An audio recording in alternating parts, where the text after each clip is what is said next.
Modi ji 7 lakh vote से जीतने वाले हैं बनारस से। तो ना ज्ञानवापी तो आना ही चाहिए, मथुरा भी आना चाहिए, क्योंकि विवाद सम्मान का है। 11 लाख में 9.5 लाख वोट अगर वो पाएंगे तो 7 लाख वोट से जीतेंगे। आदमी नहीं है, सिर्फ ऐसे खाली बोलना है उनको। इनके पास आदमी नहीं है। कर रहा है वो भी वहाँ सेल्फी लेता है बीबी के साथ, लेकिन यहाँ के विरोध करता है। घाट की सब बोलते हैं आपने ले लिया, क्योंकि मुसलमान ने तोड़ा था और यहाँ जो हिंदू ने तोड़ा था वो वापस नहीं आना चाहिए। नंबर नहीं आता है। वो सवाल उठा रहे हैं, आप जहाँ बोल रहे हैं ना वो भी का होगा क्या? अरे ऐसे हो गए। अब वो आत्मा जागने के रीजन क्या अभी खुल नहीं पाए हैं। आत्मा आप ये बता रहे लाट के भूत मानते नहीं बात से कि आप ऐसा नहीं करिए। हो सकता है कुछ होटल बंद होंगे, किसी ने फायर का सिस्टम नहीं कि जो ये लोग दोनों कह रहे हैं। मैं दोनों के एक बीच की बात बताता हूँ आपको। मोदी ने मणिपुर वाला कांड, मणिपुर पे चले यहाँ छाती पीटोगे। मणिपुर के पास वैध पेपर होते हैं, कंपनसेशन उसी को मिलता है। वैधता पेपर वाला जितनी भी विरोधी दल हैं, ये सब के नेता, जितने भी चोर चाई, जितने भी हैं लुटेरे, जितने भी बंद हुए सजा, ये सब के हैं। कल बेचारे नहीं मिलेंगे, ये कल घर पे रहेंगे। इसलिए एक श्रद्धांजलि सभा सिर्फ 2। ये देखिए ये स्मार्टनेस। मैं पान थूकने के लिए किसी दुकानदार का कलर पकड़ने वाला कोई नहीं है। अच्छा की बात बाद में होगा। खेल के एडमिट है पहले और फिर इनका आत्मा जागी। आज की डेट में फोन करते हैं और 30-30 लाख 40-40 लाख रुपए अकाउंट से साफ हो जाता है। मिलेगा तब जब हम आवाज उठाएंगे, जय जयकार करेंगे घर में बैठ के, तो कुछ नहीं मिलने वाला। मंदिर, मस्जिद, हिंदू, मुस्लिम, पाकिस्तान, मंत्री के मुंह से महंगाई का म नहीं निकलता, इनके मुंह से भी नहीं निकला। टीम में राहुल गांधी चुनौती दिए कि ये एग्जिट पोल होता कैसे है। इसकी ग्राउंड जीरो से रियल एग्जिट पोल लेके आने का मेरा ये मकसद है कि लोग ये दावा कर रहे हैं कि मीडिया झूठ कह रही है, मीडिया मोदी में है, मीडिया बिक गई है, इसीलिए मीडिया 400 पार दिखा रही है। हालांकि क्या सच है, ग्राउंड जीरो से हम आपको दिखा रहे हैं। यहाँ पर 2 भाई साहब हमारे साथ मौजूद हैं। और आपका क्या लगता है, क्या आपको इस बार कौन जीत रहा है, राहुल गांधी आ रहे हैं या फिर मोदी जी आ रहे हैं, क्या है बताइए। भैया देखिए, अभी सबसे बड़ा मुद्दा ये है कि सरकार, पूरा चुनाव हुआ, पूरे चुनाव की कैंपेनिंग हुई, पूरे 2 महीने के पेपर मेरे पास हैं। रोज के पेपर की हेडिंग में मंदिर, मस्जिद, हिंदू, मुस्लिम, पाकिस्तान, आतंकवाद, यही सारे शब्द हैं। एक बार कभी मोदी जी पहले कहते थे कि प्रधानमंत्री के मुंह से महंगाई का म नहीं निकलता, इनके मुंह से भी नहीं निकला, बेरोजगारी का ब भी नहीं निकला। ठीक है, विपक्ष लगातार आरोप लगाता था कि आप महंगाई की बात करिए, बेरोजगारी की बात करिए, नहीं की गई। अंतिम में राहुल गांधी चुनौती दिए कि आइए हमसे डिबेट कर लीजिए। अमेरिका में इस तरीके का चुनाव होता है और देशों में हार क्यों रहे हैं, मुझे ये नहीं समझ में आ रहा है कि इतनी जनता मोदी को वोट क्यों दे रही है, अंधविश्वास में दे रही है इसका मतलब। देखिए, कभी इस देश में जिन नेहरू को गाली दी जाती है, आज वो भी जीतते थे। कभी आज लोग इंदिरा को गाली देते हैं, कभी वो भी जीतती थी। कभी लालू यादव को बताया जाता है चारा चोर, वो भी कभी 20 साल लगातार जीते। देखिए, किसी की जीत और हार से ये नहीं तय हो सकता कि वो सही है। बात आप मेरी समझिए, मुख्तार अंसारी है, क्या माफिया थे, अभी उनका दिवंगत हो गए अस्पताल, जेल में। कम से कम बोली बड़े अच्छे आदमी थे, जनता के हीरो थे। मैंने माफिया का इस्तेमाल किया, मैंने अच्छा आदमी नहीं कहा, मैंने कहा माफिया थे, घोषित माफिया थे, लेकिन लगातार वो चुनाव जीतते थे। तो मैं ये कह रहा हूँ, इसके पहले मुगल आक्रांता आए, अंग्रेज आए, हम लोगों ने अंग्रेजों की गुलामी की, उन्होंने भी जीता, तभी ना हमारे यहाँ शासन किया। तो क्या जीतने वाला व्यक्ति सही होगा, ऐसी कोई परिभाषा है क्या? चलिए, जीतने वाला व्यक्ति सही नहीं होगा, लेकिन अभी सबसे बड़ा सवाल है कि मीडिया दिखा रही है, बड़े बड़े चैनलों पर नजर आ रहा है कि इस बार 400 पार, या जो तमाम सीटें हैं वो दिखाई जा रही है, ये एग्जिट पोल है। इसको केजरीवाल महोदय और राहुल गांधी कह रहे हैं कि ये गलत है और मीडिया झूठ बोल रही है। मीडिया कैसे बिक जाएगी, आप बताइए। देखिए, मीडिया बिकी है कि नहीं बिकी ये तो हमें नहीं पता, लेकिन सोशल मीडिया का ज़माना है। ऐसे बहुत सारे पेजेस हैं जिसमें 1-1 लाख लोग जुड़े हुए हैं। उन पेजों ने पोस्ट किया, पब्लिक में पोस्ट किया कि भैया आपके पास कोई मीडिया वाला आया, यहाँ इतने लोग खड़े हैं, किसी से पूछ लीजिए कोई मीडिया वाला। ये एग्जिट पोल होता कैसे है, इसकी कोई कार्यप्रणाली या इसका एग्जिट पोल का डेटा बता रहा हूँ मैं। एग्जिट पोल जो चुनाव होता है तो मीडिया कर्मी वहाँ पर मौजूद होते हैं जब वोटिंग होती है, और ग्राउंड जीरो से जो डाटा हम जो सर्वे करते हैं, जगदम्बा भैया, ग्राउंड जीरो से जो हम जब सर्वे करते हैं, ये सर्वे जाकर हम जनता को एक अनुमानित तौर पर बताते हैं, ये होता है एग्जिट पोल। आप बताइए, इनका ये आप इनके साथ है, सहमत है इनकी बातों से? देखिए अभी कुछ प्रजाति आपसे ऐसी किसी हैं। ने एग्जिट पोल लिया है, मैं ये पूछ रहा मैं हूँ। बोल रहा हूँ, बोलने दीजिए। ले ही रहे ये रियल एग्जिट पोल है। अब रिजल्ट के एक दिन पहले हम आपसे जवाब ले रहे हैं, यही एग्जिट पोल है। और यहाँ जनता कह रही है अगर सबसे ज्यादा मोदी तो हम मान लेंगे मोदी, और जनता कह रही है कांग्रेस तो हम मान लेंगे कांग्रेस। मेरा मजाल नहीं है कि मैं रुक जाऊं, मैं गलत बोल दूं, गलत बोलूंगा मेरा व्यापार है, जनता भरोसा नहीं करेगी कभी। आप बताइए। देखिए ऐसा है कि अभी जितना भी लोगों के पास जो भी बात कह रहे हैं, आपको ऐसा लगता हो कहीं ना कहीं सुने हैं आप पहले से, किसी यूट्यूब में कहीं सुने हैं। क्योंकि मेरे पास जानकारी का साधन क्या है, जानकारी का साधन मात्र इतना है कि हम यूट्यूब देख रहे हैं, हम टीवी देख रहे हैं, अखबार पढ़ रहे हैं, इतना ही है। रियल क्या है, रियल आप जहाँ अभी खड़े हैं, ये एक सामने घुघरानी के लिए, इधर मीर घाट है, ये दोनों अगर आप पता करेंगे तो हिस्ट्री सीटर्स का मोहल्ला हुआ करता था। और तभी हम यहाँ घुसे हैं। हाँ सुनिए, हिस्ट्री सीटर्स का मोहल्ला हुआ करता है, यहाँ बड़ी गुंडागर्दी वगैरह होती थी और ये सब होता था पहले अनुराग भदौरिया, अनुराग भदौरिया का भूत चढ़ गया। हाँ सुना, तो अब जो चेंज सामने है, नॉन पॉलिटिकल बात कर रहा है, चेंज सामने ये है कि अभी जो माला फूल की दुकान में लड़के दिखाई दे रहे हैं, उसमें ज़्यादातर लड़के ऐसे हैं जिनके फादर वगैरह कभी हिस्ट्री सीटर टाइप के, इस टाइप के थे, और ये सब थे, सारे रोजगार में लग गए हैं। बनारस में आप घूमिएगा, टोटो वाले से लेके टंगत चंदन टीका लगाने वाला भी कहीं ना कहीं बाहर से आ रहा है। किसी दुकानदार का कलर पकड़ने वाला कोई नहीं है अब। हर दुकानदार यहाँ पर था, कहीं ना कहीं एक सहमा रहता था, किसी को मेंटेन करना पड़ता था, किसी को कॉफ़ी पिलानी पड़ती थी, किसी को कुछ देना पड़ता था। अब ये खुद मुख्तार हो गया है, अपने हिसाब से खोल के बिजनेस। 5 करोड़ की ज़मीन रजिस्ट्री करा लिया आदमी, कोई आके बोल रहा है 5 करोड़ की ज़मीन रजिस्ट्री कराए हैं। पहले वो बोलता नहीं था, पहले डरता था कि कोई ना कोई आ जाएगा, ये सब होगा। तो बनारस आप जानते हैं कि हक था। दो तरह के वोटर्स मैंने देखे हैं। एक वोटर चाहता है कि हम कट्टा हाथ में लेके घूमें, एक दूसरे के हाथ में कट्टा अब नहीं है, उसको देखकर खुश है। हम ये देख के ये डेटा दे रहे हैं हम, इसीलिए हम रियल एग्जिट पोल बता रहे हैं, जो रियल जनता है। ये ऐसी कोई घटना, ये जो बता रहे हैं, ये कोई अचानक से 2 साल में 4 साल में परिवर्तन नहीं हुआ है।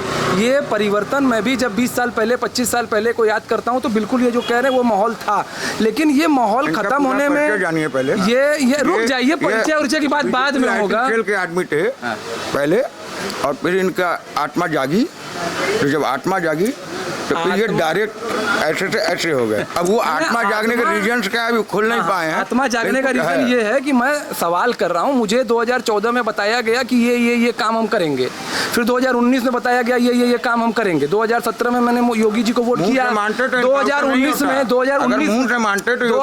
में मैंने मोदी जी को वोट किया, 2014 में मोदी जी को वोट किया, वोट नहीं किया, तन मन धन से लग के प्रचार। एनकाउंटर का ही डर है और ये होना जरूरी था। आप ये बता रहे लाट के भूत मानते नहीं बात से, ठीक है ना, जिनको विरोध करना है। एक मिनट, पहले आदमी कट्टा लेके अपराध करता था, गलत था, कट्टा लेके अपराध करता था। नहीं, बात खत्म। ये जो कह रहे हैं अपराध खत्म नहीं हुआ है, अपराध का तरीका बदल गया है।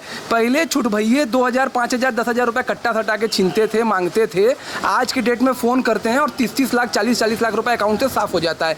अगर अपराध खत्म हो गया, क्राइम की बात करिए, बेवकूफी होती है, आम लोगों की बेवकूफी होती है। सचेत किया जाता है कि आप ओटीपी ना बताइए, ना करें। करता कौन है आजकल? अपराधी है ना, अपराधी ही है ना, शरीफ आदमी नहीं है ना। और सबसे बड़ी बात है, आज आप मोबाइल नंबर लेने जाइए तो अंगूठा लगा के आधार नंबर वेरीफाई करके मोबाइल नंबर देते हैं। बैंक में खाता खुलवाइए, KYC होती है।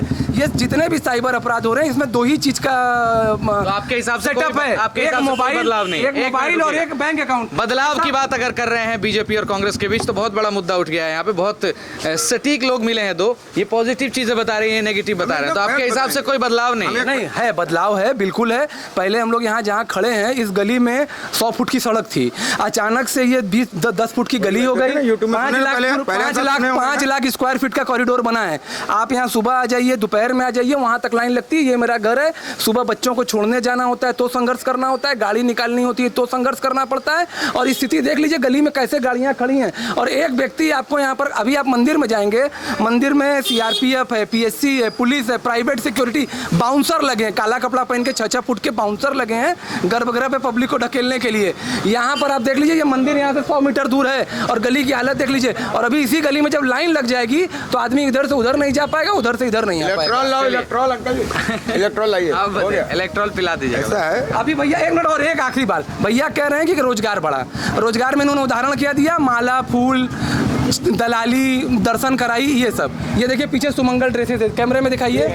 ये बहुत बड़ा यहाँ पर सुमंगल ग्रुप है, ये दुकान बंद पड़ी है, ये दुकान बंद पड़ी है। वहाँ पर देखिए होती थी जनरल स्टोर, बता रहे हैं, वो जनरल स्टोर की दुकान नीली नीली वाली थी, वो बंद हो गई। यहाँ बैग की दुकान थी, बंद हो गई। ये आगे देखिए परचून की दुकान थी, बंद हो गई।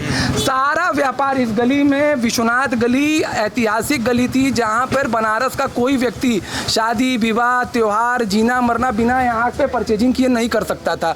आज की डेट में यहाँ पे जितना व्यापार था सब खत्म। बेच क्या रहे हैं? माला फूल। अटैची की दुकान बंद हो गई, इलेक्ट्रॉनिक की दुकान बंद हो गई, और बड़े बड़े व्यापारी, जालान, बनारस का सबसे बड़ा अगर कोई व्यापार समूह है तो वो जालान है, और जालान का यहाँ सबसे बड़ा यहाँ पर होलसेल का काम था, वो बंद हो गया। अब वहाँ पर जाके देखिए घाटे में वो चल रहा है। जनरल इलेक्ट्रिक था, जोशी इलेक्ट्रिक था, सारी दुकानें जो बंद हो गई और माला फूल खुल गया, और लड़के यहाँ पर दलाली कर रहे हैं। दर्शन कारण मोदी है। तो नहीं, मोदी नहीं है। यहाँ पर आपने जो वादा किया कि हम विकास करेंगे, तो ये विकास का परिणाम है।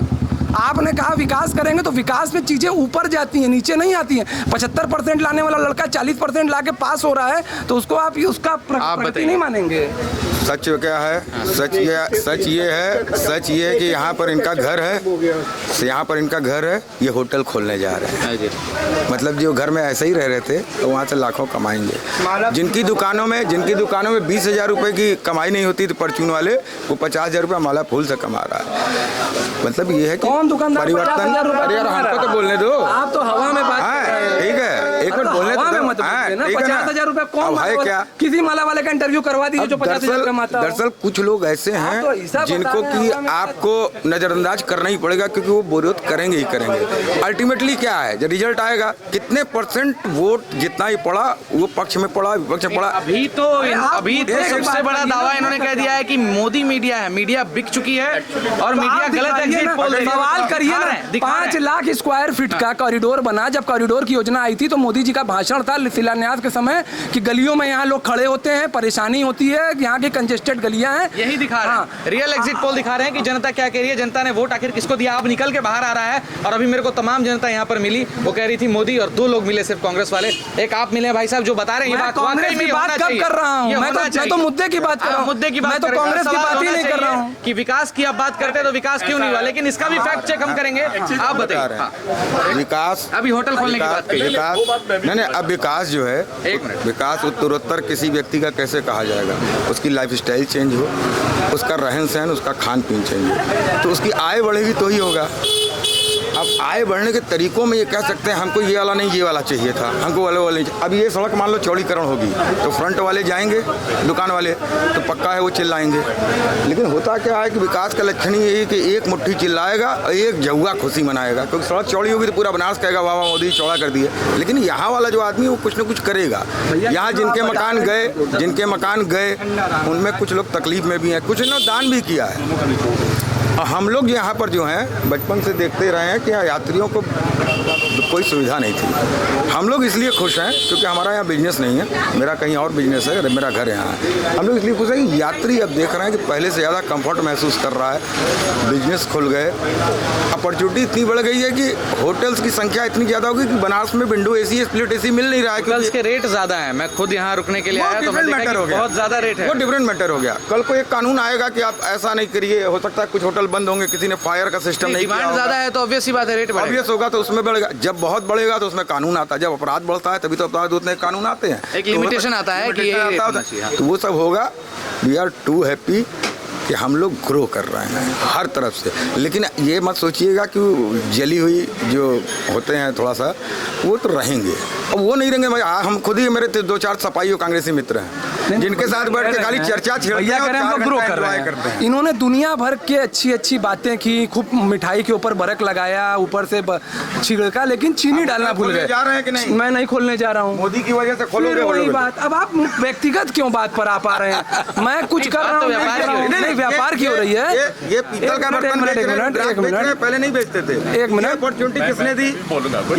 ऐसा है ना कि जो ये लोग दोनों कह रहे हैं, मैं दोनों के एक बीच की बात बताता हूँ आपको देखो, मोदी ने बहुत विकास किया, बनारस का बहुत चीज़ें दी, यहाँ पे स्टेडियम दिया, रिंग रोड्स दी, इन्होंने कॉरिडोर बनाया, लेकिन इसके कुछ साइड इफ़ेक्ट हैं जिससे कि लोग बड़े परेशान भी हुए हैं। कॉरिडोर बनाया इन्होंने, आप समझ लीजिए कि आप पता नहीं यहाँ बनारस शहर के हैं कि नहीं है, यहाँ पे मैदागिन से लेके लक्सा तक का ये शॉपिंग हब था।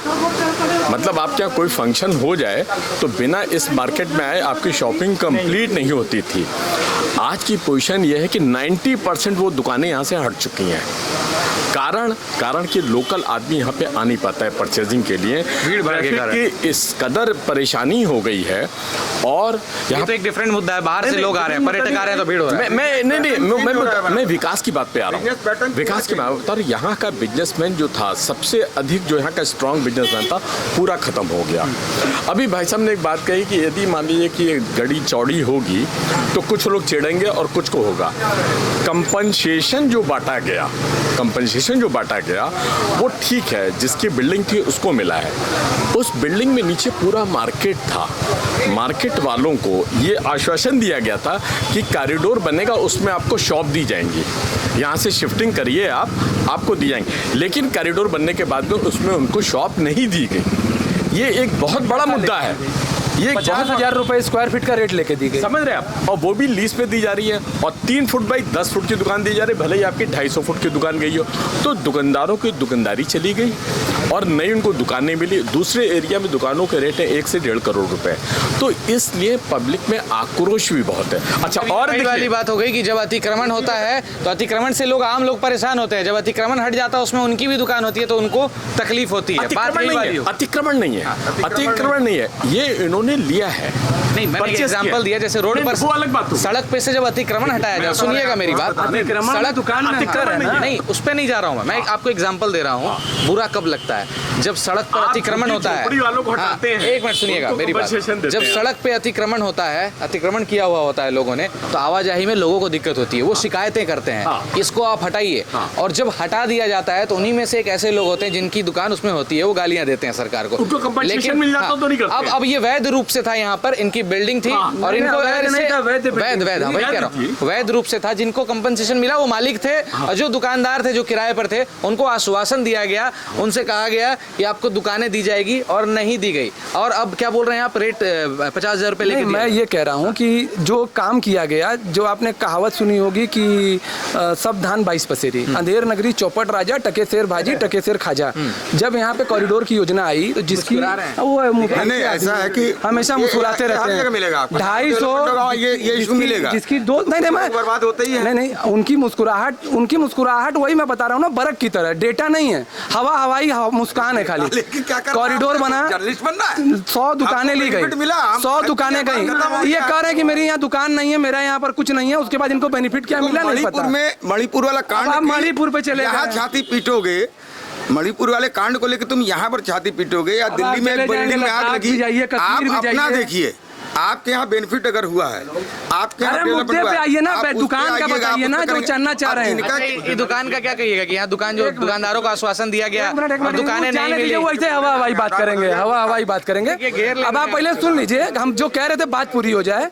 मैंने कहा अंधेर नगरी चौपट राजा, टके शेर भाजी टके शेर खाजा। ये कहावत का मतलब आप जानते हैं ना।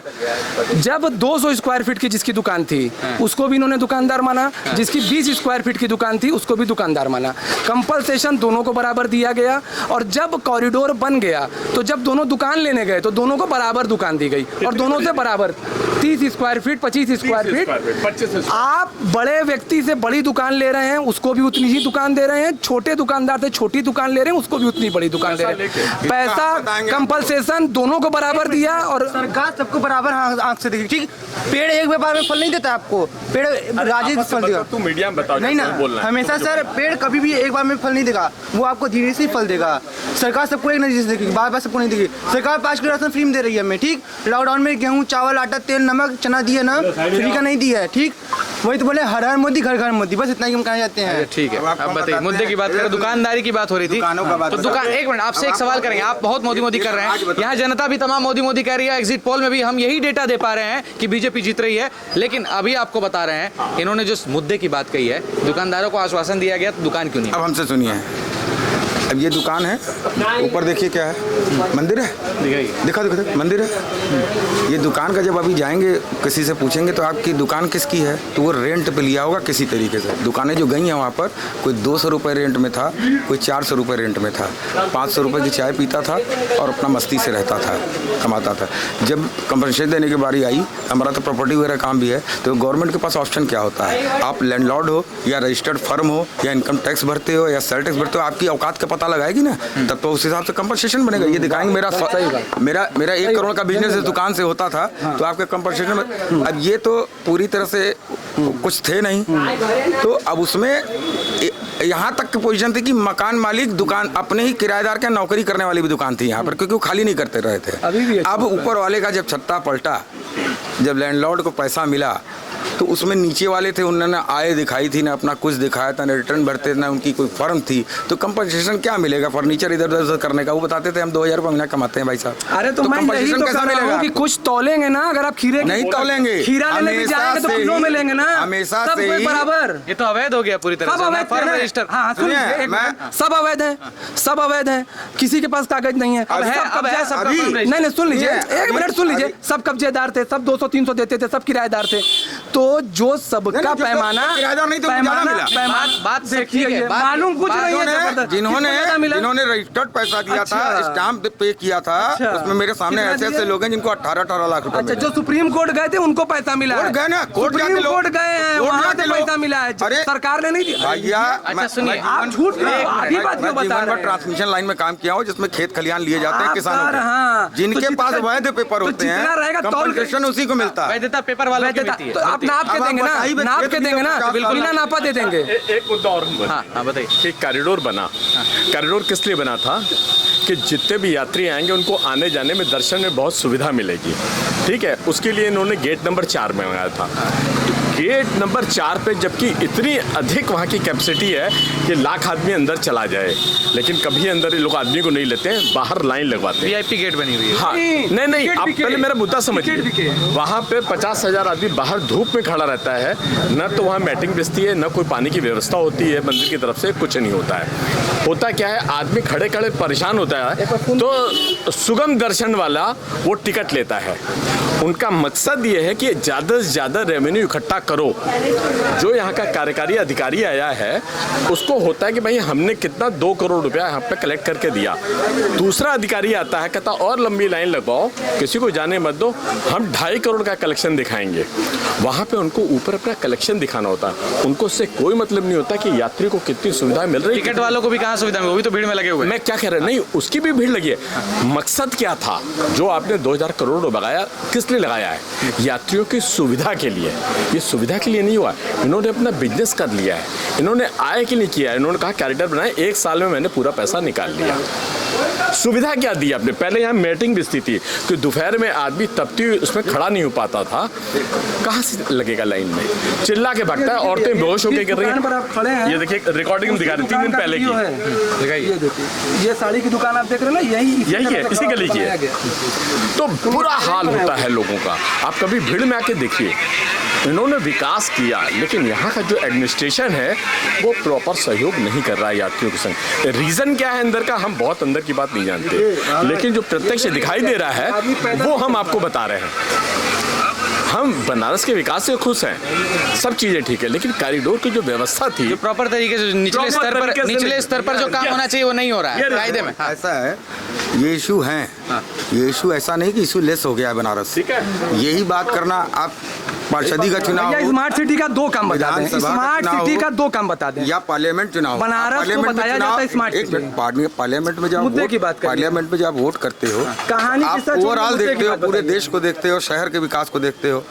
खाली अपने नुक्कड़ का या मेरे घर के पास का करके अगर इलिटरेट की तरह करना है तो मेट्रो सिटी मत रहो, जाओ गाँव में रहो। हाँ, मेट्रो सिटी है, आप मेट्रो सिटी में रह रहे हो, पूरा शहर में आप घूम रहे हो, आप रोड्स देख रहे हो, रिंग रोड्स देख रहे हो, मॉल्स देख रहे हो, बिजनेस इंफ्रास्ट्रक्चर बढ़ रहा है। आसपास के 10-20 जिलों के आदमी आके चलिए इशू तो है, ये मानना पड़ेगा, सुविधाएं नहीं दी जा रही है। स्मार्ट सिटी के नाम पे दो चीजें बता दें। गर्मी इतनी होती है पैर तपता है, लोग पार्लियामेंट नहीं, मेरा अपना मानना ये है, रोज 10 आदमी गिरते हैं। इलेक्शन के लिए वोट करते वक्त इस टाइप के इशू तुमको करना है तो तुम यहाँ जाके लड़ोगे ना। स्मार्ट सिटी मोदी जी की योजना थी, यहाँ के एडमिनिस्ट्रेशन स्मार्ट सिटी लोकसभा की योजना थी, हर काम के लिए और सुप्रीम कोर्ट चले बनारस जाओगे। को नंबर 1 स्मार्ट सिटी नवंबर में घोषित किया गया है। अरे मैं इनसे पूछ रहा हूँ, दो काम ये बताएं कि स्मार्ट टोटो से सिटी को टक्कर लग स्मार्ट गई। बनाता हो, उसने स्मार्ट कहा कि बनाता हो। टोटो मोदी चलवाया आप था, बताइए ना, इसलिए मोदी ने हमारा नहीं, मोदी जी कहते ये- टोटो बनाएंगे, लोग पढ़े लिखे लोग कम थे, उनको टोटो सुनाई दे दिया, खचाखच खरीद के चलाने लगे, वो अलग की बात है। दो काम आप बताइए जो भी है, जो कल सिटी को स्मार्ट बनाते कल हो। बेचारे नहीं मिलेंगे, ये दो काम। कल घर पे रहेंगे। नहीं, नहीं, यहीं इसलिए मिलेंगे भैया। एक श्रद्धांजलि सभा अच्छा कीजिए। चलिए चलिए दो काम नहीं बता पाए इनके दुख को समझिए, इनके दुख को आप समझिए। बनाना चाहें? बात इनकी भी सही है, सुनिएगा मेरी बात। कुल मिला के अगर ग्राउंड जीरो से एग्जिट पोल की बात करें तो बीजेपी जीत रही है, देखिए समर्थक बीजेपी के, और ये कांग्रेस भैया एक कर रहे हैं। लेकिन भैया की एक बात आपकी, कांग्रेस नहीं, जो भी विपक्ष कह लेते हैं, एक बात अरे लोकतंत्र में मुद्दे की ये बात होती है कांग्रेस ना। के नहीं हैं, ये कांग्रेस के हैं, ये सपा के हैं, ये बसपा के हैं, ये जितनी भी विरोधी दल हैं, ये सब के नेता, जितने भी चोर चाई, जितने भी हैं लुटेरे, जितने भी बंद हुए सजा, ये सब के हैं। अच्छा चलिए भाजपा में आ गए हैं, अब लुटेरे रह कहाँ गए? छगन भुजबल, अजीत पवार, ये क्या नाम है इसका, नवीन जिंदल, जितने लोगों को तो भ्रष्टाचारी कहते थे सब आपके पास आ गए, लुटेरे बचे कहाँ थे? इसमें इनको तकलीफ वसुंधरा राजे को हटा दिया, इससे भी है। इनको तकलीफ शिवराज को केंद्र बुला दिया, उससे भी है। मतलब ये जले पड़े योगी हैं। जी को हटाया जाएगा, उससे भी हमें तकलीफ है। उसके लिए परेशान है। अच्छा सुनिए, चलिए ग्राउंड जीरो से जो एग्जिट पोल दे रहे थे, कोई अगर ये कह रहा है कि मीडिया बिकी हुई है, मोदी मीडिया है, तो मत कहिएगा ऐसा।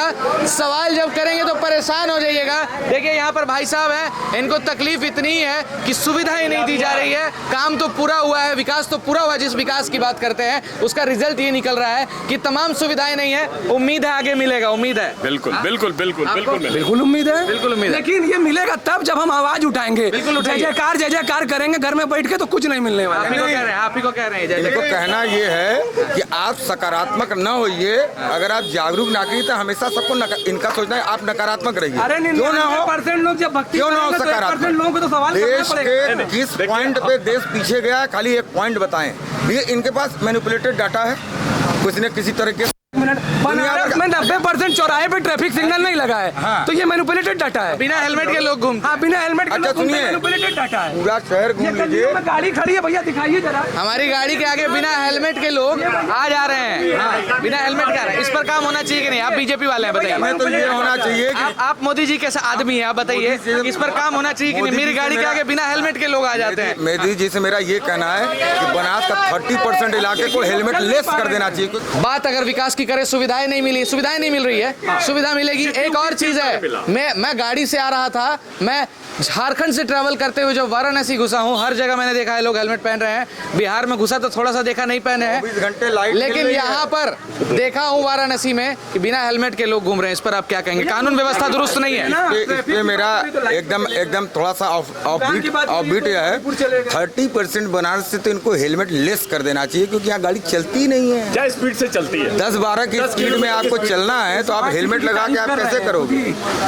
अभी बनारस में बहुत डेवलप, जैसे यहाँ पर अभी वो आ रहा है ना, रोपवे आ रहा है, या जो यहाँ पर जो वैकल्पिक जो आपके ट्रांसपोर्टेशन की व्यवस्था या लाइट मेट्रो वगैरह जब तक नहीं आएगी तो अभी ओवर क्राउडेड हो गया बनारस। दिक्कत ये नहीं है, दिक्कत ये है कि बनारस ओवर क्राउडेड हो गया। बाहर से लोग आ रहे हैं, पैसा तो आ रहा है, लेकिन भीड़ इतनी ज़्यादा हो जा रही है कि अब उसको इसको व्यवस्था करनी होगी। ये करना। व्यवस्थित करना और जितने प्रोग्राम्स हम लोग ने सुने कि बनारस में आ रहे हैं, जैसे 5 रोपवे और हो गया अच्छा, है। जितना मोदी जी ने अब तक कहा है कि ये हुआ, ये करेंगे, वो किया उन्होंने? 100% नहीं किया है, नहीं किया है। देखिए एक्चुअली मैं सबसे पहले स्मार्ट सिटी के ऊपर आ रहा हूँ, ये बार बार करें, किया है। मोदी जी की सबसे पहले 2014 की योजना थी 100 smart city, 100 smart city. Smart city का आप क्या मतलब, जैसे आप चलिए, स्मार्ट हैं, पहले आप इसका स्मार्ट बात वॉच कर- लगाएं, पहले इसका बात आपका कर- ये वायरलेस है, आपके पास बढ़िया कैमरा है, आपके पास लाइट लाइट है, आप एक सेटअप लिए हुए हैं, ये स्मार्टनेस है। कोई आदमी ऐसे में मोबाइल से भी आकर ले सकता है। अब इसका आउटपुट क्या निकल रहा है इसमें? मैं सिर्फ ये क्या पूछना चाहता हूँ भैया से कि अभी नवंबर में स्मार्ट सिटी का सर्वे हुआ था, उसमें काशी को नंबर 1 स्मार्ट सिटी घोषित किया गया था। मैं सिर्फ ये इनसे जानना चाहता हूँ, वो 2 काम जो काशी को स्मार्ट बनाते हो, सिर्फ 2 काम बताइए। सिर्फ 2, यहाँ के लोग स्मार्ट हो। सिर्फ 2। ये देखिए, ये स्मार्टनेस। मैं पान थूकने के लिए मैं पान थूकने के लिए अब जगह ढूंढता हूँ। बच्चे के साथ जब निकलता हूँ कहीं, तो बच्चे के साथ अगर मैं पान खा के पत्ता फेंक देता हूँ, मेरा बच्चा कहता है क्या कर रहे हैं चाचा। हाँ तो वो बता रहे हैं ना, बनारस का आदमी, बनारस का। देखिए यहाँ पे गजब की जुगलबंदी हो गई, बवाल मच गया। ये असलियत यही है। ये लोग कथनी और करनी में अंतर है। चलिए, सब हिंदुत्व में पागल हैं।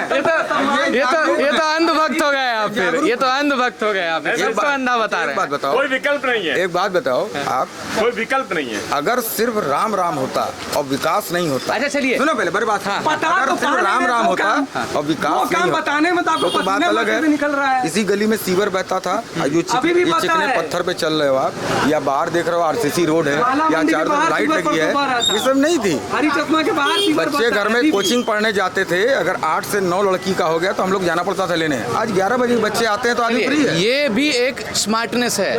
मेरा देश बदल रहा है। क्या बताया इन्होंने? बच्ची जाती थी, लेट हो जाता था, इनको जाना पड़ता था लाने, खोजने के लिए कहाँ गई बच्ची। अब बच्ची को लाना जा रहा है। बात बता रहे हैं ये, कैसे पुरानी बात बता रहे हैं। अब ये बात बताएंगे 30 साल पुरानी, 40 साल पुरानी। कह रहा हूँ, मैंने 2014 में मोदी को वोट दिया है, 2019 में मोदी को वोट दिया है, 2017 में योगी जी को वोट दिया है। अब मैं उसका अपने दिए गए वोट का हिसाब मांग रहा हूँ, तो मैं कांग्रेसी नहीं हो जा रहा हूँ।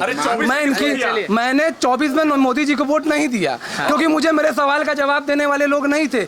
मैं अभी फिर पूछ रहा हूँ। इनके पास एक ही ऑप्शन है। मैं चिरंजीव झा, काशी विश्वनाथ मंदिर के पुजारी, मोदी जी का भूरी प्रशंसक हूँ और चौथा वोट मैंने जाकर के अपना दिया। क्या नाम है आपका? चिरंजीव झा। मेरा नाम प्रियांशु झा है। हाँ झा जी। चिरंजीव झा ने भी मोदी को वोट दिया है, मंदिर के पुजारी हैं। देखिए, आपकी बात से मैं सहमत हूँ। आप ना विपक्षी हैं ना कांग्रेसी हैं। आप अपने वोट का जवाब मांग रहे हैं कि हुआ विकास, लेकिन जो चीजें हुई बची हुई है वो कब होगा? एक चीज और, अभी उन्होंने लड़कियों की बात की, स्कूल की बात की। एक मिनट, भारत में भाजपा खुले तौर पे हिंदुत्व की राजनीति करती है, खुले तौर पे हिंदू मुस्लिम। सुन लीजिए एक मिनट, मेरी बात खत्म हो जाने दीजिए। हम जब स्कूलों की बात करते हैं, इसी बनारस में मैं अपने बच्चे को पढ़ाना चाहता हूँ किसी वैदिक विद्यालय में, और मैं उसको पढ़ाता हूँ एक कॉन्वेंट में। यहाँ जितने लोग खड़े हैं, किसी ना किसी के घर में अगर बच्चा होगा, अगर अच्छा स्कूल खोजने जाएगा वो व्यक्ति, तो उसको कॉन्वेंट स्कूल मिलेगा। एक संघ है आरएसएस, आप जानते होंगे, उसका एक स्कूल की श्रृंखला होती है जिसको शिशु मंदिर कहा जाता है। बनारस में भी शिशु मंदिर है। शिशु मंदिर 10 साल पहले था, वैसा ही आज भी है, कोई परिवर्तन नहीं हुआ। लेकिन भारतीय जनता पार्टी का कार्यालय एक फ्लैट से निकलकर 20 की बड़ी 5 स्टार बिल्डिंग में कन्वर्ट। ये 500 बिल्डिंग इन्होंने बनाई, लेकिन अपने शिशु मंदिर में ऐसी व्यवस्था नहीं की जहां पर बच्चे अपने हिंदुत्ववादी अपने महल कैसे बना। आप शिक्षा की बात मत करिए, राजनीति की बात करिए। चलिए घुमाइए बात को। रियल एग्जिट पोल हमने दे दिया ग्राउंड जीरो से, और बीजेपी की तरफ ज्यादा झुकान है लोगों का और झुक रहे हैं लोग। अब ज्ञानवापी पे बात करते हैं। ज्ञानवापी आपके पीछे। हाँ, अब उसको इस बार मोदी जी 7 लाख वोट से जीतने वाले हैं बनारस से। अच्छा, हाँ, गारंटी के साथ ब्राह्मण हो। चलिए, 11.5 लाख वोट पड़ा है। 11.5 लाख में 9.5 लाख वोट अगर वो पाएंगे तो 7 लाख वोट से जीतेंगे। मतलब जो विपक्ष है, मतलब जो भी दूसरा प्रत्याशी है, वो केवल 2 लाख वोट पा रहा है। खत्म है मामला। पिछली बार का आंकड़ा मैं दे रहा हूँ, विपक्ष को 4 लाख वोट पड़ा था। इसको हटाइए, इस पे लड़ाई नहीं करते। जो सुविधाएं मिली चाहे नहीं मिले, निचले स्तर के लोगों को मेरे हिसाब से काम करना चाहिए। जो भ्रष्टाचार कर रहे होंगे वो निचले स्तर के लोग कर रहे हैं। मोदी तक बात नहीं पहुंच रही होगी, या देश के प्रधानमंत्री तक नहीं पहुंच रही होगी बात। ये पहुंचाना आप लोगों का काम है, ये आम जनता का काम। अब 1 मिनट, अब ज्ञानवापी पे आ जाते हैं। एक पोजीशन बता दें, कांग्रेस के पास कार्यकर्ता नहीं थे पोलिंग एजेंट बनाने के लिए। ये बाहर इन सब विषय में प्रदर्शन करने के लिए आदमी चाहिए विपक्ष का। इनके पास आदमी नहीं है, सिर्फ ऐसे ऐसे ऐसे खाली बोलना है उनको। इनके पास आदमी नहीं है। ले आए आदमी। अगला प्रधानमंत्री कौन? अधिवक्ता है भाई। अगला प्रधानमंत्री जिसको जनता चुनेगी वही। जनता अब कल बताए, कल पता चल जाएगा किसको चुन रही है, लेकिन एग्जिट पोल बता रही है कि बीजेपी जीत रही है। मीडिया तो बीजेपी को हमेशा शुरू से बताती है। यही लड़ाई करने में पहुंचा हूँ आज, ग्राउंड जीरो पे खड़ा हूँ और रियल एग्जिट पोल दिखा रहे हैं। हर तरफ मोदी मोदी लोग कह रहे हैं, झूठ तो नहीं बोल रहे होंगे, उन्होंने ही बटन दबाया है। राहुल गांधी कह देते तो मैं भी झूठ नहीं बोलता। मीडिया की लड़ाई करने में आया हूँ आज। मोदी जी ने कहाँ पैसा दिया है, देखिए एक शर्ट एक पुराना पैंट पहन के हम घूम रहे हैं। हाँ एक मिनट, हाँ मैंने ये नहीं कहा कि मोदी जी ने मीडिया को पैसा दिया। मैंने मीडिया क्यों बोलेगी? मैं बता रहा हूँ, मीडिया बस वहीं पे गई चुनाव के दौरान जहाँ पे मोदी जी की जय जयकार हो रही थी। मैं ये हम भी यहीं पे हैं, यहाँ पे भी मोदी जी की जय भैया ना नहीं हो रही है। यहाँ आज जय जयकार नहीं हो रही है। चलिए तो अब देखते हैं कल क्या होगा परिणाम। काफी लंबा जा रहा है ये एपिसोड। और आग्रह है आपसे, एक रिक्वेस्ट है, एक 80 का नाम आपने सुना होगा। 80 घाट आपने सुना होगा। 80 क्यों? उनको रोकिएगा एक मिनट। हाँ बुला लेंगे, आ जाएंगे पान खा के। अभी जाएंगे कहीं नहीं, गुड़गुड़ाहट उनकी बराबर चालू है। एक मिनट रुकिए, कहाँ जा रहे हैं आप? 80 का नाम सुना है आपने, जहाँ मोदी जी ने सफाई की थी। उस 80 क्षेत्र में आप जाइएगा, वहाँ जगन्नाथ मंदिर है, वहाँ एक बार ग्राउंड रिपोर्ट करिएगा। और मैं चाहता हूँ, मेरा आग्रह है कि इस वीडियो के साथ उसको इंक्लूड करिएगा। चलिए ठीक है, करते हैं, वहाँ भी पहुँचेंगे। एक बात और, अब चुनावी बात से हट के बात करते हैं। बीजेपी ये नारा लगा रही थी कि अयोध्या अभी झांकी है, काशी मथुरा बाकी है। दूसरा काशी है, तीसरा मथुरा है। काशी में जो मंदिर है, ये ज्ञानवापी मंदिर, एएसआई की रिपोर्ट ने साफ कर दिया है। एएसआई की रिपोर्ट, जब आर्कियोलॉजिकल सर्वे ऑफ इंडिया का जब रिपोर्ट आया तो ये पता चल गया कि वो मंदिर था, मस्जिद बनाया गया तोड़ के। इस पर आप लोग क्या कहेंगे? इस पर हम बोल देंगे भैया, थोड़ा हमारे मामले का मैटर है, मतलब जानकारी का मामला है। यहाँ पर बड़े हिंदुत्ववादी क्या करेंगे? इतना बड़ा है। औरंगजेब ने 500 साल पहले तो आपको मैं ये बता दूं कि ज्ञानवापी पर जो विश्वनाथ जी का मंदिर तोड़ा गया था, वो मूल मंदिर नहीं था। उसके सामने एक बीबी रजिया की मस्जिद है, मंदिर वहाँ पर था। उसको पहले 1194 में गजनवी ने तोड़ा था, अब मोहम्मद गौरी ने तोड़ा था। उसके बाद उसका निर्माण यहाँ पर जो ज्ञानवापी अभी है, यहाँ पर टोडरमल जी ने करवाया था। ये टोडरमल जी के बनवाने के 100 साल के अंदर, 1590 में, हाँ 100 साल के अंदर ही औरंगजेब ने दोबारा तोड़वा दिया। जो ज्ञानवापी का मंदिर टूटा था उसकी आयु 100 साल थी, और वहाँ पर आप बनवाना चाह रहे हैं। ये जो वर्तमान मंदिर है, इसकी आयु लगभग 400 साल है। मैं हिंदुत्ववादियों से सिर्फ ये पूछना चाहता हूँ कि अगर आपको कल को ये मिल गया और यहाँ पर आपने मंदिर बना दिया, तो फिर ये क्या, ये जो वर्तमान मंदिर है, इसको तोड़ा जाएगा या उपेक्षित कर दिया जाएगा? जैसे अयोध्या में रामलला विराजमान को उपेक्षित कर दिया गया। रामलला विराजमान की जो छोटी सी पीतल की प्रतिमा है, जिसको 1950 में रखा गया था, जिनके नाम पर पूरा मुकदमा चला, रामलला विराजमान जिनके नाम पे पूरा मुकदमा चला, वो रामलला विराजमान पिक्चर से गायब है। और 5 फुट 11 इंच की एक प्रतिमा लॉन्च कर दी गई। सबसे बड़ी बात, जो दो पक्षों की लड़ाई है, मुसलमान पक्ष और हिंदू पक्ष। यहाँ मैं क्या कहना चाहता हूँ, न्यायपालिका ने कहा है कि एएसआई की रिपोर्ट चीख कर कह रही है ये मंदिर था। आपके हिसाब से क्या होना चाहिए? था। आप शास्त्र जानते हैं? शास्त्र बताइए ना। शास्त्र के अनुसार मैं आपको बता देता हूँ कि नहीं होना चाहिए मंदिर। नहीं, फिर मेरी आप बात सुन लीजिए पूरी।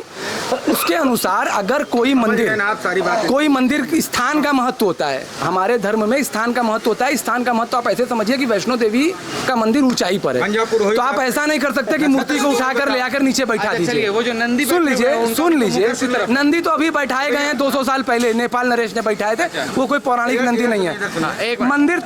मंदिर था, जगह लेनी चाहिए, जगह वापस आनी चाहिए, लेकिन उस जगह को प्राप्त करने के बाद वहाँ ज्ञानवापी सरोवर था, वहाँ सरोवर बनना चाहिए। अगर वहाँ पर आप नया मंदिर बनाएंगे तो मुझे सिर्फ ये जानना है कि जो ये अभी तो मंदिर बनने की बात नहीं हो रही है, वहाँ जो क्या होगा पौराणिक कथाएं उसी हिसाब से चलेगा। अभी उससे पहले पौराणिक मंदिर, यहाँ कॉरिडोर के निर्माण में 20 तोड़े गए, जहाँ जी खड़े विरोध नहीं किए, ब्राह्मण है, मंदिर से जुड़े। सुनिए, अगर अपना शरीर खराब हो जाता है और हिंदू धर्म शास्त्र की चर्चा कर रहे हैं, शास्त्र के अनुसार उनको परिवर्तित परिवर्तित करने का, नवीनीकरण पौराणिक करने मंदिर का आप नहीं जोड़ सिद्धांत सकते है। हैं। और जितने शिवलिंग काशी में को तो उखाड़ा सूरज की गया मछली नहीं खोदता है। उनको यथा शिवलिंग स्थिति चढ़ने वाला है। जगह बना के जो आम पब्लिक को भी तकलीफ ना हो और मंदिर भी ना हटे, पूरा कॉरिडोर के परिसर में ही स्थापित हैं। यही भैया A to Kailash Z। Mahadev है। देखिए जो कैलाश मंदिर महादेव। टूटे वो स्थापित है अभी। नहीं कितने मंदिर स्थापित हुए हैं? बता देंगे कहाँ स्थापित है? राम मंदिर का शिलान्यास हुआ है। आप कैसी हाँ? बात कर रहे हैं? कौन उसमें सा मुहूर्त शासक वाला कब- देंगे? चलिए खत्म करिए इस बात किस को। शासक वाला सुन तो देंगे? लो। आप बताइए। हम तो सुनिए, विश्वनाथ मंदिर में 5 शिवलिंग को जो क्षति हो गया था और खनर गए थे, कबाड़ दिए गए थे। उनको कबाड़ दिए गए थे। कबाड़ नहीं दिए गए थे। शनि भगवान का शिवलिंग कहाँ गया? ऊपर से कबाड़ा नहीं जाता। आप लोग जल चढ़ाते देखिए उनको जाके। क्षतिग्रस्त कर दिए थे।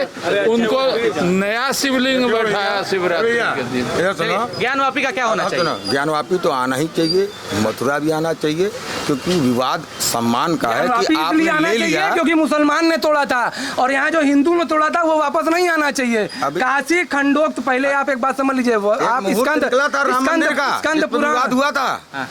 उसमें वो बंदा भी मुहूर्त यूट्यूब से पढ़ के बोल रहा था ये गलत है ये सही है, जिसको त्योहार अरे तो मनाया जाता यूट्यूब है से दूसरे- पढ़ के अगर ये चैनल यूट्यूब भी का जो ही बोल रहे हैं ये कोई मीडिया वो वही में बात कह ये रहे हैं। चैनल नंबर नहीं अभी आता है। वो सवाल YouTube उठा रहे पे हैं, आप जहाँ बनने बोल के रहे हैं बाद ना वो उस भी जगह का YouTube पे ही होगा क्या? जाएगा। अरे पहले अपने अरे पास आप आने दो, यहाँ बोल रहे हैं वो भी उसके बाद YouTube पे होगी। जाएगा। ठीक है, कहाँ भाई आप ये सवाल उठा YouTube करके को विरोध खारिज करना करना चाहते हैं कि भैया। इसको ले लोगे तो बाद में करोगे क्या? इसका क्या होगा, उसका क्या होगा? मतलब ये मैं जला पड़ा हूँ, मैं तो राम बोलूंगा। मंदिर दर्शन करके भी आया हूँ और जिस तरह से वहाँ ये जो विरोध कर रहा है वो भी वहाँ सेल्फी लेता है बीबी के साथ, लेकिन यहाँ के विरोध करता है। घाट की सब बोलते मंदिर हैं वहीं बनाएंगे, मंदिर वहीं बनाएंगे। बाबरी का विध्वंस जहाँ हुआ था वही मंदिर बना है, ज्ञानवापी का क्या वही होना मंदिर चाहिए? बना है। ज्ञानवापी का क्या होना वापस पहले मिलना माला चाहिए, पान वापस मिलना चाहिए, सुनो, वापस मिलना बिल्कुल वापस मिलना सबसे चाहिए। पहले माला आपके साथ आ जिस गए। दिन वो मिलेगा वापस ना, मिलना चाहिए, लेकिन वहाँ वर्तमान सरोवर बनना चाहिए। हाँ, वहाँ ज्ञानवापी का सरोवर बनना चाहिए। ज्ञानवापी का मतलब आपको मालूम है क्या है? वापी का मतलब हाँ कुआं नहीं, सरोवर था, बाद में छुपा- सरोवर है। सरोवर है वहाँ पे जो ऊपर से ढका हुआ है, जो आप देखते हैं ना कुआं, वो कुआं नहीं है, सीढ़ी उतर के नीचे सरोवर है पूरा। उसको छुपा दिया गया। जी नहीं छुपाया नहीं गया है, यथा स्थिति है, सरोवर ही है अरे तो दिखता और नहीं है तो छुपाई है ना। आकृति कुआं का है। कब कौन पूर्वज आपको देखे थे उसको? लेकिन मैं आयुक्त महोदय थे यहाँ, आयुक्त के साथ में नीचे गए थे तो नीचे सरोवर है और उसको सीख से भी नहीं छुआ आपने गया। सबूत भी दे दिया है। एएसआई की रिपोर्ट साफ कह रही है चीख कर कि वो मंदिर है। इस पर भी आएंगे और देखेंगे कि क्या होता है। चलिए, एग्जिट पोल दे रहे थे ग्राउंड जीरो से और ग्राउंड जीरो का एग्जिट पोल ये कहता है कि बीजेपी की तरफ ज्यादा झुक रहे हैं लोग। देखिए भैया ये सही है, जरूर जाइएगा जगन्नाथ जी के मंदिर के पास, बिल्कुल जाएंगे और इस वीडियो में जोड़िएगा जरूर। बिल्कुल जोड़ेंगे। और ग्राउंड जीरो से यही निकल कर आ रहा है कि हमारी जनता कह रही है ये मजाल नहीं है। और मोदी मीडिया मत कहिएगा, मीडिया आपकी है, आप जनता है, मीडिया आपकी। आप जो कहेंगे वो हम दिखाएंगे। द मीडिया वाला एक्सप्रेस, बातें आपकी होगी, आवाज हम उठाएंगे। इलेक्ट्रॉल लेके साथ में चलिए। जब भी आपका मोदी विरोधी बात होगी तो एक बार इलेक्ट्रॉल उनको पिलाना जरूरी है। देखिए सब का नाम नहीं बीमार पड़ जा रहे हैं लोग, आप लोग जाके उसका जला दे रहे हैं, बेचारे बीमार पड़ जा रहे हैं। चलिए, पल पल के अपडेट्स हम इस पर आपको देते रहेंगे। बड़ा ऐलान वाराणसी से कर रहे हैं। इस वक्त ग्राउंड जीरो से दिखाने की कोशिश कर रहे हैं कि जो केजरीवाल महोदय कह रहे थे, जो राहुल गांधी कह रहे हैं, मीडिया झूठी है, मीडिया झूठ नहीं कह रही है, मीडिया ग्राउंड जीरो से दिखा रही है। और जगह जगह मैं तो घुसना चाह रहा हूं, घुसकर चाह रहा हूं कि निकल के आए कांग्रेस के लोग और कहें कि हम जीत रहे हैं, लेकिन अब तक ऐसा सामने नहीं आया है। चलिए, बड़ा ऐलान करेंगे, देखते हैं कौन जीत रहा है, जनता ने किसको चुना है। जिस दिन ये रिजल्ट घोषित होगा, द मीडिया वाला एक्सप्रेस पर हम बड़ा ऐलान कर रहे हैं और करेंगे कि कौन जीतेगा, चाहे कांग्रेस हो या बीजेपी हो। इस वक्त हम काशी में मौजूद हैं और काशी से दिखाने की कोशिश कर रहे हैं कि ग्राउंड जीरो से रियल एग्जिट पोल क्या है। चलिए, पल पल की अपडेट्स हम इस पर आपको देते रहेंगे। तब तक के लिए बने रहे हमारे साथ और देखते रहें द मीडिया वाला एक्सप्रेस।